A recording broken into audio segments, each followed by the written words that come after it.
Mirë se erdhët. Sot do të bëjmë një udhtim të thellë në mendjet e disa prej gjeneralëve, perandorëve dhe revolucionarëve më të mëdhenj të historisë.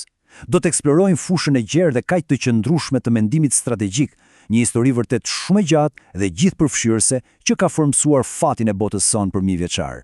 Pra, le të zbulojmë se si mjeshtrit e luftrës kanë mësuar të fitojnë. Teoreticieni i famshëm prusian Karl von Clausewitz e kapi në mënyrë perfekte thelbin e luftës me këtë metaforë. Kujdes, ai nuk po thoshte se lufta është thjesht një lojë, por që, tamam si pokeri, ajo është një fushë e mbushur me shans, pasiguri dhe blofe. Por ç'është më e rëndësishmja, është gjithashtu një lojë aftësish, ku mendja më e mprete shpeshherë del fitimtare. E po, kjo na sjell te pyetja thelbësore, apo jo? Në një lojë letrash ku fati ka një rol kaq të madh, si mundet dikush t'i përmirësoj shanset për sukses? Përgjigja, siç do ta shohim, qëndron në zotërimin e një aftësie të vetme, analizës strategjike. Përpara se të mësojmë rregullat, duhet të kuptojmë natyrën e vet lojës, sepse strategjia nuk ka të bëjë vetëm me atë që ndodh në fushë betejë. Rrënjët e saj janë shumë më të thella. Ato futen thellë në politikë, ekonomi dhe psikologji njerëzore. Interesante është se vetë fjala strategji vjen nga greqishtja strategos. Në Athinën klasike, një strategos nuk ishte thjesht një general i zgjedhur, ai ishte gjithashtu një politikan. Kjo thekson një të vërtet themelore që ka mbetur e pandryshuar. Lufta nuk është kurrë një qëllim në vetvete. Ajo është thjesht një mjet për një qëllim politik, dhe të dyja janë absolutisht të pandashme. Për ta kuptuar këtë më qartë, le të shohim kontrastin midis dy generalëve të mëdhenj amerikanë të luftës dytë botërore. George Patton ishte një gjeni operacional, një mjeshtri vërtet i betejës, duke fituar fitore spektakolare në terren, por Dwight Eisenhower ishte një gjeni strategjik. Ai menaxhoi një koalicion të kompleks, balancoi kërkesat politike dhe mbajti fokusin te fitoria e të gjithë luftës. Kjo na mëson një leksion jetik: të fitosh çdo betejë nuk garanton fitoren e luftës.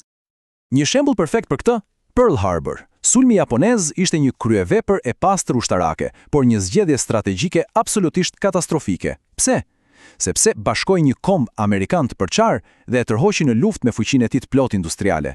Kjo tregon qartë se shkëlqimi ushtarak është i pavlerë pa një gjykim të shëndosh strategjik. Okej, tani është koha të takojmë mjeshtrit e vërtet të kësaj loje. Këta nuk janë thjesht figura historike, ata janë arkitektët e një kutie mjetesh të qëndrueshme, një koleksion parimesh dhe idesh të krijuara gjatë një periudhe shumë të gjatë, për të na ndihmuar të lundrojmë në kaosin e luftës. Hidhini një sy këtij afati kohor. Ajo që është vërtet e jashtëzakonshme këtu është shtrirja e kësaj bisede. Mendimi strategjik nuk u shpik brenda një nate. Është një trashëgimi e ndërtuar mbi themele të lashta, ku çdo mjeshtër i madh i përgjigjej sfidave të kohës së tij, duke përsosur dhe sfiduar idetë e atyre që erdhën para tij. Kjo krijoi një traditë intelektuale të gjatë dhe jashtëzakonisht të pasur. Le të fillojmë me Sun Tzu. Ideja e tij kryesore ishte kjo: fito me zgjuarsi, jo me forcë brutale. Ai argumentonte se forma më e lartë e artit të luftës ishte të mposhtje armikun pa luftuar fare, duke përdorur inteligjencën, mashkrimin dhe manovrimin psikologjik. Dhe kjo ide do të ndryshonte përgjithmonë mënyrën se si njerëzit mendojnë për konfliktin. Doni të shihni se si funksionojnë në praktik idetë e Sun Tzus? E po, nuk ka shembull më të mirë se operacioni Fortitude, mashtrimi më i madh në historinë ushtarake, i cili siguroi suksesin e zbarkimeve në Normandi. Aleatët ndërtuan një gënjeshtër të tërë në një shkallë epike. Imagjinoni pak, ata krijuan një ushtri fantazëm të tërë, me tanke të fryra dhe avion prej druri. Ata përdorën agent të dyfisht për të ushqyer Hitlerin me një rrjedhë të vazhdueshme informacioni të rrem.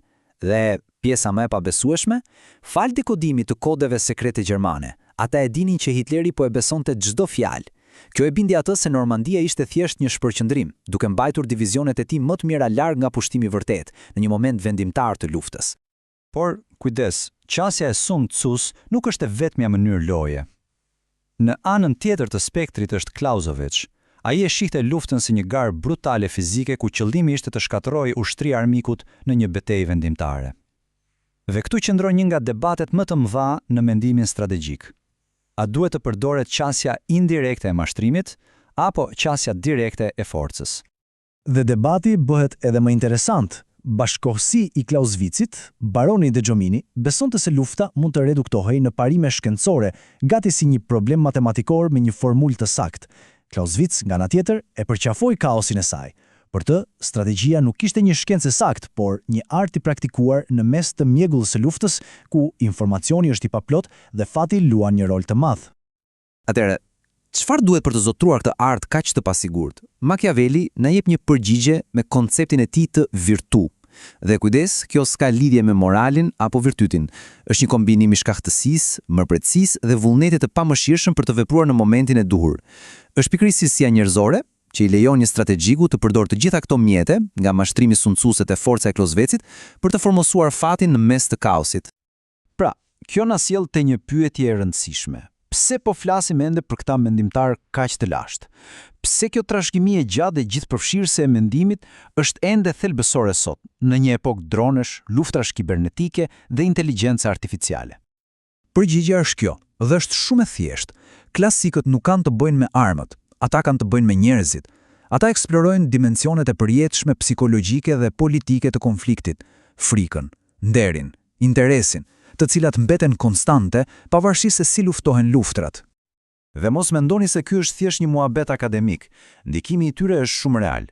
Politikat e jashtme moderne, si doktrina Weinberger-Powell e Amerikës, që përcakton kushte të rrepta për përdorimin e forcës ushtarake, janë marrë drejt për drejt nga paralajmërimet e Clausewitzit. Liderët botërorë i citojnë vazhdimisht, dhe ç'është më e habitshmja, edhe aktorët jo shtetëror, si Al-Qaida, i studiojnë ata, sepse e kuptojnë që strategjia e mirë është shpesh mënyra e vetme që të doptit, të sfidojnë, e ndonjëherë të mbizotrojnë mbi të fortët. Dhe kjo na kthen te tema jonë qendrore. Arsyeja pse studimi i strategjisë është kaq i gjatë dhe gjithëpërfshirës është se ai është një histori e vazhdueshme për statjeja. Secili prej këtyre mjeshtrave po përballet me një revolucion në teknologji apo shoqëri, nga shpikja e barutit te levée en masse, mobilizimi masiv i qytetarëve ushtar gjatë revolucionit francez. Ata thjesht po ndërtonin një grup të ri rregullash për të zotruar atë formë të re kaosi. Dhe kjo na lë me një pyetje të fundit, një pyetje për kohën tonë.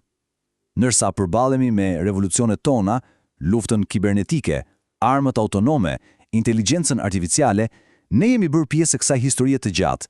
Sfida jonë dhe e gjeneratave që do të vinë është kuptojmë se si do të duket kapitulli tjetër në këtë rrëfim të përjetshëm dhe gjithëpërfshirës të strategjisë.